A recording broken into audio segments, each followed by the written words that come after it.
성도 여러분, 한 주간 평안하셨습니까? 부활의 아침입니다. 우리가 세상을 사는 동안 죄로부터 자유로울 수가 없는데 주님께서 우리 죄를 대신해서 십자가의 죽음으로 말미암아 우리가 부활을 경험하게 됩니다. 이 부활절 아침에 주님의 부활을 온몸으로 느끼는 여러분의 삶이 되시기를 주의 이름으로 축복합니다. 오늘 성경 말씀 함께 보시겠습니다. 사도행전 24장.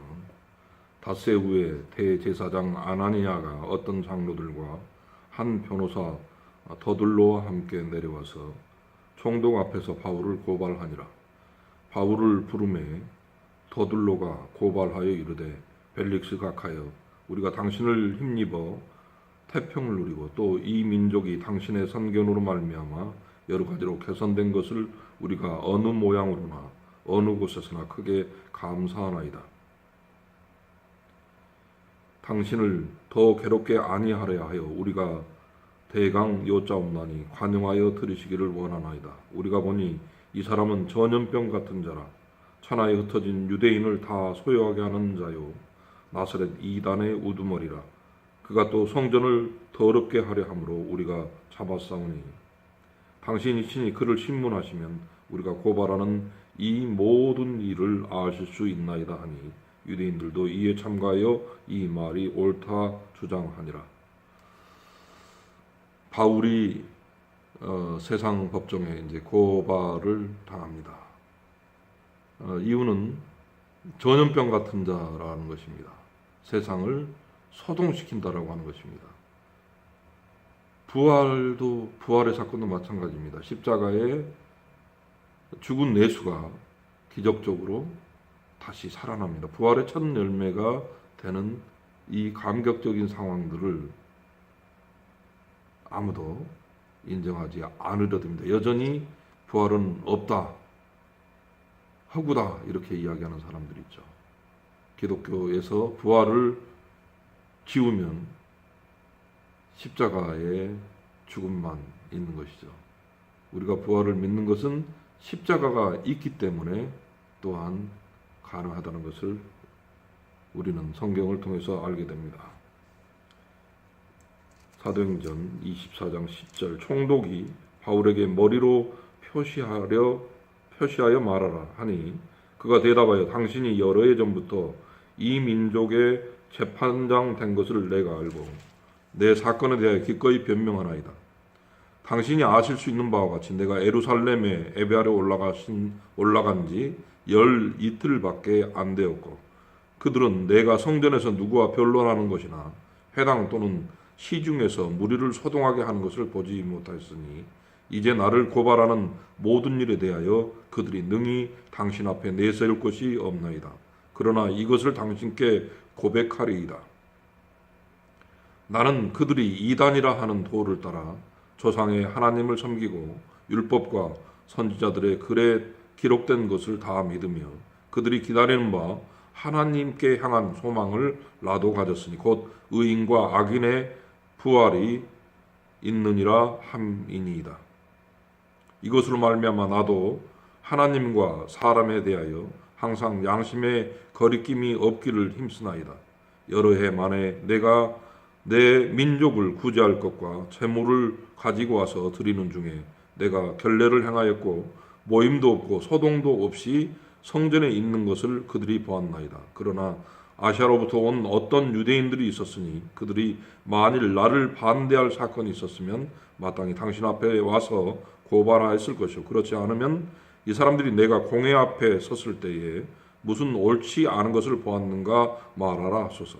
오직 내가 그들 가운데 서서 외치기를, 내가 죽은 자의 부활에 대하여 오늘 너희 앞에 신문을 받는다고 한 이 한 소리만 있을 따름이니라 하니 벨릭스가 이 도에 관한 것을 더 자세히 아는 거로 연기하여 이르되, 천부장 누시아가 내려오거든 너희 일을 처결하리라 하고 백부장에게 명하여 바울을 지키되 자유를 주고 그의 친구들이 그를 돌보아 주는 것을 금하지 말라 하니라. 바울이 이야기합니다. 세상 사람들이 소동하는 것은 예수가 부활했다라고 하는 이 사실에 대해서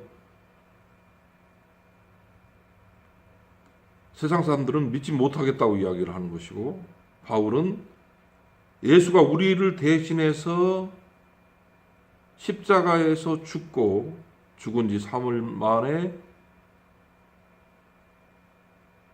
부활했다라고 하는 이것을 증거하는 것입니다. 자기가 유대인으로서, 로마 시민권자로서 예수를 믿는 자들을 핍박하고 돌로 쳐 죽이고 하던 그 사람이 하나님을 만나서 변화받음으로 말미암아 유대인 공동체뿐만 아니라 이방인 공동체까지 예수를 증거하게 된 결정적인 사건이 바로 이 부활의 사건입니다. 부활을 믿는 바울은 말하지 않고는 도저히 견딜 수 없었던 것입니다. 여러분, 부활을 믿으십니까?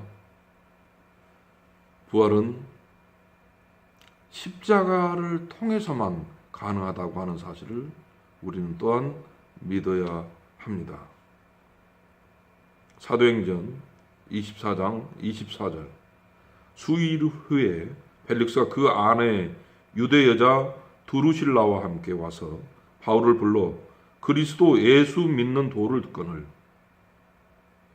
바울이 의의와 절제와 장차 오는 심판을 강론하니 벨릭스가 두려워하여 대답하되 지금은 가라, 내가 틈이 있으면 너를 부르리라 하고 동시에 또 바울에게서 돈을 받을까 바라는 거로 더 자주 불러 이야기하더라.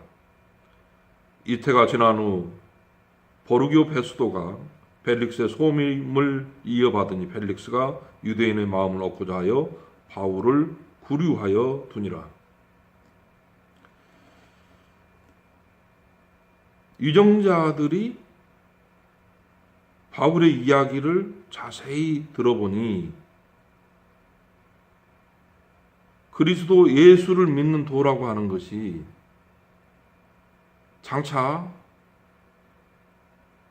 심판이 있다라고 하는 것입니다.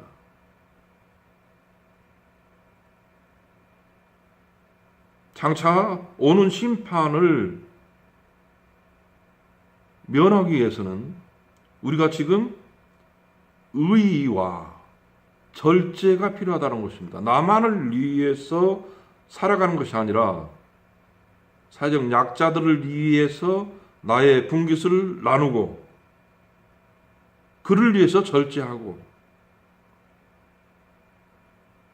옳은 것을 위해서 자신의 소유를 내어놓을 수 있는, 내가 아니라 남을 위해서 살아갈 수 있어야 한다라고 하는 사실을, 장차 올 심판을 면하기 위한 장치라고 하는 사실, 이것을 위정자가 이제 알게 되는 것입니다.